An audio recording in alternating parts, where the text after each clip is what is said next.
Latvijas nekustamo īpašumu kadastrālā vērtība ir 28 miljardi eiro, bet jau 2018. gadā tā varētu sasniegt 38 miljardus, kas būtu likumā paredzēti 85% no tirgus vērtības. Lielākās izmaiņas jaunajos projektos, par kādiem tiek uzskatītas ēkas, kas eksploatācijā nodotas pēc 2000. gada. Kadastrālā vērtība tur pieaugtu pat vairāk nekā par 60% un līdz ar to arī nekustamā īpašuma nodoklis. Par to visvairāk satraukšās Pierīgas pašvaldības, kuru teritorijās atrodas apmēram puse no jaunajiem projektiem.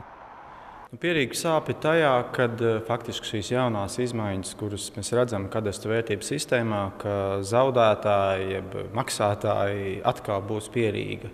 Un ir jau kļuvis diezgan pierasts un sāpīgi, ka viss rēķins jānes Pierīgai, vai tā ir izlīdzināšanas sistēma, vai skolotāja algu modelis, vai nekustamā īpašuma nodokļu izmaiņas. Un tas, manuprāt, nav gluži pareizi, jo Pierīgas iedzīvotāju algas varbūt ir nedaudz lielākas kā vidēji valstī, bet viņas nav reizēs lielākas. Savukārt tas, ko mēs redzam, ja netiktu mainīts nekustamā īpašuma nodokļu likmes, tad iedzīvotājiem būtu jāmaksā reizēs vairāk kā šodien. Tas nav pieņemami, un līdz ar to faktiski ir jāmaina nekustamā īpašuma nodokļa likmes. Lai nekustamā īpašuma nodoklis nekļūtu par nepanesamu slogu, Valsts zemes dienests piedāvā izlīdzināt nodokļu likmi starp zemi un ēku, kas šobrīd ir atšķirīgi.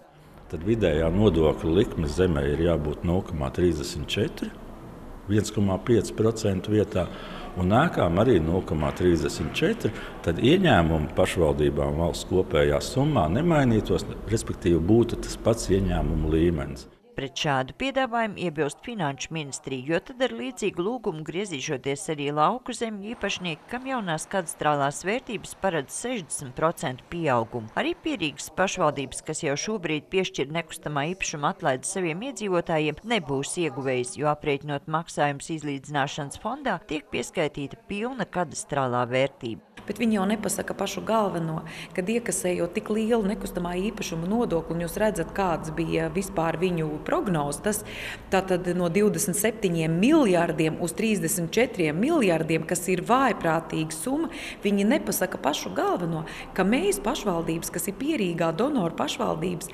tādējādi faktiski finansējam visas citas pašvaldības, kur vajadzētu talkā nākt valstī un palīdzēt viņiem šo finanšu izlīdzināšanu.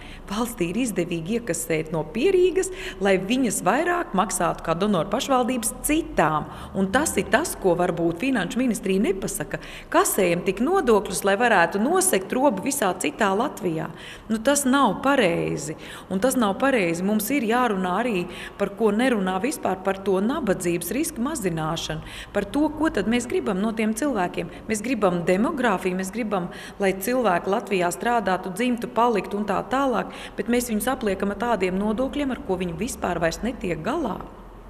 Lai mazinātu paredzamo nodokļu slogu iedzīvotājiem, Vides aizsardzības un reģionālās attīstības ministrs uzdevis pusgadu laikā sagatavot grozījumus likumā par nekustamo īpašumu nodokli, kas paredzētu, ka vienīgiem mājokļiem likme nepārsniegt 0,2 līdz 0,6%. Vairums pašvaldību vadītāji atzīst, ka princips ir pareizs, tomēr galvenais uzdevums ir izveidot prognozējumu nodokļu sistēmu un vairāk uzticēties pašvaldībām.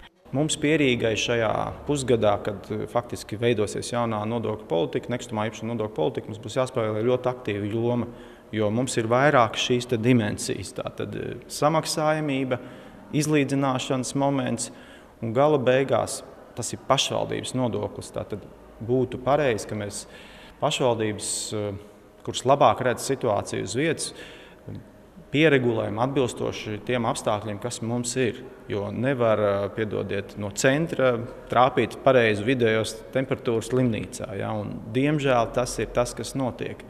Latvija ir ļoti atšķirīga un nevar izveidot pilnīgi vienotu pieeju visiem. Izskanējušos priekšlikumus Pierīgas pašvaldības apkopos un iesniegs valdībai, aicinot meklēt citus risinājumus.